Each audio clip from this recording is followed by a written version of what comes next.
MBBS మరియు ఆయుష్కి సంబంధించి integrated కోర్స్ని ప్రవేశపెట్టబోతున్నట్టు కేంద్రం ప్రకటన చేయడం జరిగింది. దాంతో పాటుగా డెంటిస్ట్ వర్సెస్ డెర్మటాలజిస్ట్ ఈ అంశం కూడా మరొక రచ్చ కొనసాగుతూ ఉన్నటువంటి పరిస్థితి కూడా మనకు తెలిసిందే. ఈ రెండు అంశాల మీద మనతో పాటు మాట్లాడడానికి ఐఎంఈ సభ్యులు మనతో ఉన్నారు, స్టేట్ ట్రెజర్. వారితోనే మనం మాట్లాడి మరిన్ని తెలుసుకునే ప్రయత్నం చేద్దాం. సార్ చెప్పండి, ప్రధానంగా మీరు ఎలా చూస్తారు ఐఎంఈగా అటు ఇంటిగ్రేటెడ్ ఏదైతే ఆయుష్ కావచ్చు ఎంబీబీఎస్ని కలిపి కోర్సుని ప్రవేశపెట్టబోతున్నట్టు కేంద్రం ప్రకటన చేసింది, దీని గురించి మీరేమంటారు? దీని గురించి ఐఎంఏ తీవ్రంగా ఖండిస్తుంది. ఇది చాలా తప్పు. ఎందుకంటే అలోపతి సిస్టమ్ వేరే, ఆయుర్వేదిక్ ఆయుష్ వాళ్ళ సిస్టమ్ వేరే ఉంటుంది. దీనికి అలోపతి సిస్టమ్కి చదవాలంటేనే 5 years ఎంబీబీఎస్, తర్వాత పీజీ అంతా చేస్తే 10 years అవుతుంది. టోటల్ నాలెడ్జ్ స్పెషలిస్ట్ రావాలంటే ఇన్ని సంవత్సరాలు పడుతుంది. మీరు దీనికి మధ్యలో ఇంతకుముందు కూడా 5 years బ్యాక్ కూడా బ్రిడ్జ్ కోర్స్ అని చేసి 3 monthsలో మేము ఆయుష్ డాక్టర్స్కి అలోపతి డిగ్రీ ఇస్తామని చెప్తే మేము తీవ్రంగా ఖండించి చాలా అప్పుడు సుప్రీం కోర్టు కూడా కోర్టు పోయినా కూడా కోర్టు కూడా ఇది తప్పని చెప్పింది. మళ్ళా వేరే వేరే పద్ధతిగా మళ్ళీ ఇప్పుడు జిప్మర్లా పాండిచేరి మెడికల్ కాలేజ్లో ఈ కొన్ని రోజులలో ఈ కోర్స్ స్టార్ట్ చేస్తున్నాం ఎంబీబీఎస్ తోటి అని కొత్త పద్ధతిగా మళ్ళీ ఈ మిక్సోపతి స్టార్ట్ చేస్తున్నారు. మిక్సోపతి ఎందుకు మేము అపోజ్ చేస్తున్నాము? ఎందుకంటే ఈ సిస్టమ్ అలోపతి సిస్టమ్ వేరే, ఆ సిస్టమ్ వేరే. సగం నాలెడ్జ్ పెట్టుకొని డాక్టర్స్ వాళ్ళకు అలోపతి నాలెడ్జ్ ఉండదు, వాళ్ళ ఆయుష్ నాలెడ్జ్ ఉండదు. దాంతో ఏమవుతుందంటే టోటల్ సిస్టమ్ ఫెయిల్యూర్ అయిపోతుంది. దాంతో ప్రజలకు చాలా వాళ్ళకు హెల్త్ పరంగా కూడా చాలా నష్టపోతారు. వాళ్ళకు నాలెడ్జ్ రాదు, ట్రీట్మెంట్ సరిగా చేయలేరు. దానికోసం అని మేము దానికి టోటల్గా ఖండిస్తున్నాము. అది వెంటనే దానికి ఉపసంహరించాలి. వాళ్ళకి ఇది చాలా తప్పు. లీగల్లీ కూడా కోర్టు పోతే కూడా డెఫినెట్గా అది క్యాన్సిల్ చేస్తారు. సో దాంతోపాటుగా ఈ మధ్యకాలంలో మనం చూస్తాం డెంటిస్ట్ వర్సెస్ డెర్మటాలజిస్ట్ నడుస్తూ ఉంది ఇష్యూ. మీరు కూడా డెర్మటాలజిస్ట్గా ఉన్నారు. ఏంటంటే ఈ ఇష్యూ ఇంకా కొనసాగుతుందా? దీనికి ఏమైనా ముగింపు పలికే అవకాశం ఉందా? ఐఎంఏ ఏమైనా దీంట్లో ఏదైతే ఇద్దరి మధ్య సయోధ్య గుర్తించే అవకాశం ఉందా? డెంటల్ కోర్స్ అంటే ఓన్లీ పండ్ల గురించి, ఫేస్ గురించి ఉంటుంది.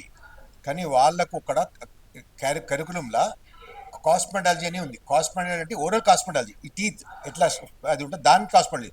అది పెట్టుకొని కొంతమంది డెంటల్ సర్జన్స్ డెర్మటాలజిస్ట్ అని కాస్మెటాలజీ పెట్టుకొని డెర్మటాలజీ అట్లా కాస్మెటాలజీ ప్రొసీజర్స్ చేస్తున్నారు.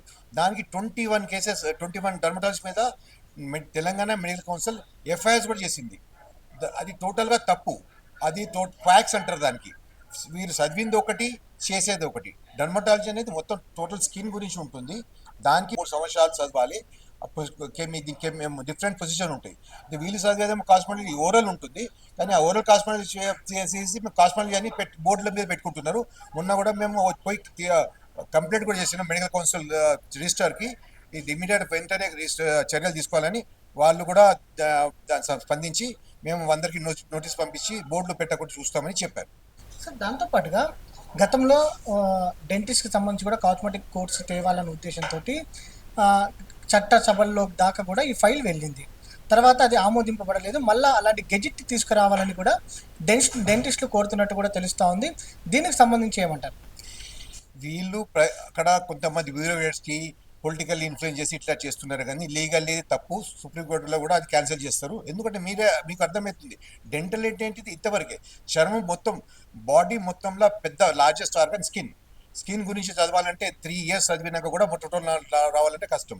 వీళ్ళు ఇంత డెంటల్ చదివి మేము కాస్మెటాలజీ చేస్తామని ఎందుకంటే వాళ్ళు అనుకుంటున్నారు కాస్మెటాలజీ చేసి మనం చాలా మనీ సంపాదిస్తామని అనుకుంటున్నారు. వాళ్ళు చేయబట్టి చాలా మంది పేషెంట్స్కి నష్టమై మా దగ్గర వస్తున్నారు. కెమికల్ పిల్లని ఇదని చేసి వాళ్ళ పబ్లిక్ హెల్త్ స్కిన్ డ్యామేజ్ చేస్తున్నారు. టోటల్గా తప్పు అది.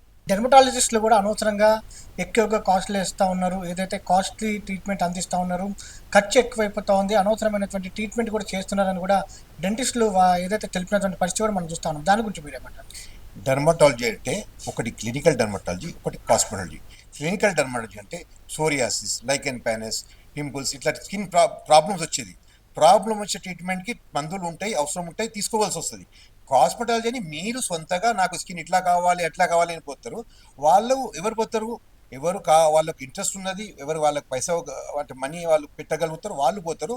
దానికి టెక్నాలజీ ఉంటుంది. ఇప్పుడు లేజర్స్, ఒక్కొక్క లేజర్ మిషన్ 20 lakhs అట్లా అవుతుంది. ఆ లేజర్ మిషన్ ఒక్క ప్రొసీజర్ చేయాలంటే మినిమం 10,000 మిషన్ కాస్ట్ అయిపోతుంది. సో ఇవ్వాల్సి వస్తుంది. కాస్మెటాలజీకి వాళ్ళు కంప్లైంట్ చేయలేరు, ఎవరు వాళ్ళు సొంతగా ఇంత అమౌంట్ అయితే అని తెలిసిపోతున్నారు.